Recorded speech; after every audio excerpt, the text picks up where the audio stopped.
Commander Tiger was getting ready for a mission. He always put on his lucky watch. And today was an especially dangerous mission. So he really needed his watch. Hey bala, qo'qqisni chiqarding ba sen?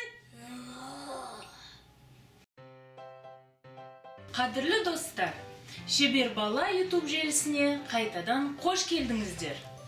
Мынадай сағатқа бау және де қолға бау жасап үйренулерің келе ме? Олар макраме тәсілін қолданылып жасалған. Macrame is a form of textile art making using knotting. Сөзімді бөлме деп қанша рет айтамын? I just wanted to help. Макраме туралы айтып берейінші. Макраме дегеніміз ол жіптен түйін байлау арқылы мата жасау деген сөз. That's what I said. Енді сөзімді бөлсең бар ғой.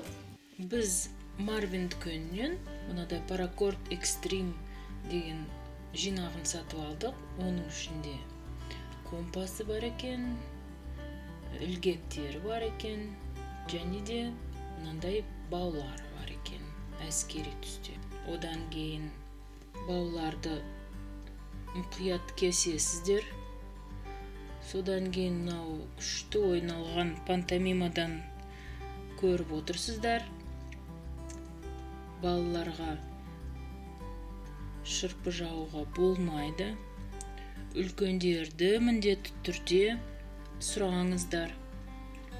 Екі баудың соңын сәл шырпымен немесе плитаның отымен қыздырып, екеуінің басын біріктіреміз. Бұл баулар синтетикадан жасалған, сондықтан олар еріп, содан кейін пластмасса сияқты бір-біріне жабысады.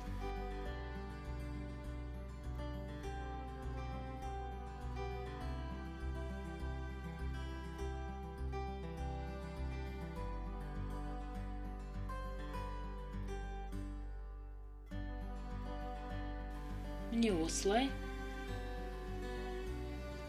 сағаттың көзінен өткіземіз.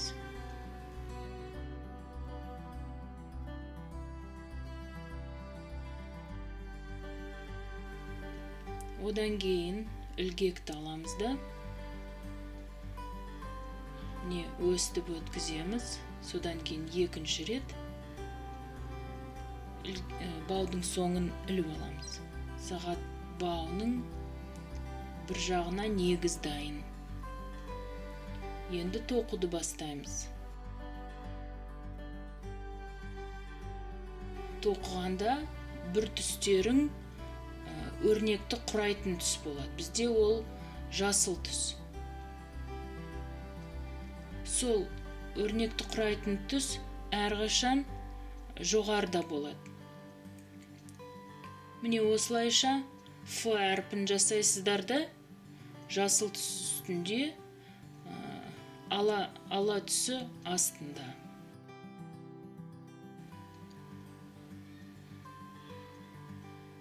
Дұрыстап тартыңыздар содан кейін.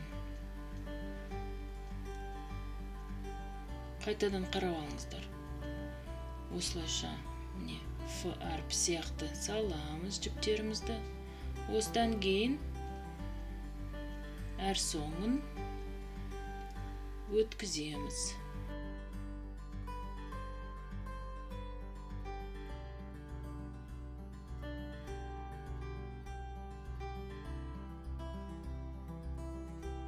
Міне осылай баудың бәрін тоқып өтеміз.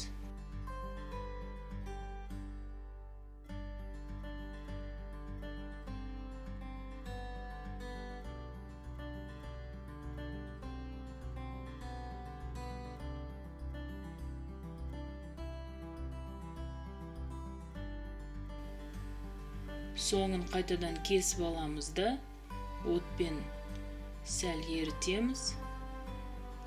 Кішкене суығанда бір жіппен немесе тағы бір нәрсемен қысамыз.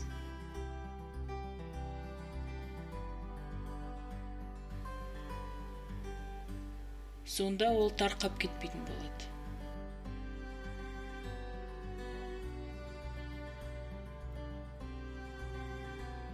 Ал біз болсақ, баудың екінші жағын бастадық.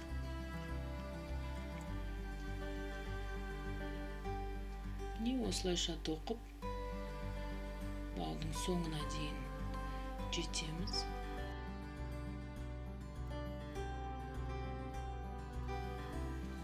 Еш қиындығы жоқ. Тез істелінеді. Егер де қолға бау жасайтын болсаңдар, онда тіпті оңай. Бір ғана негіз жасайсыңдар екі ілгектің арасында. Содан кейін сол негіздің үстінен тоқисыздар. Енді бізде өте күшті сағаттың бауы дайын болды.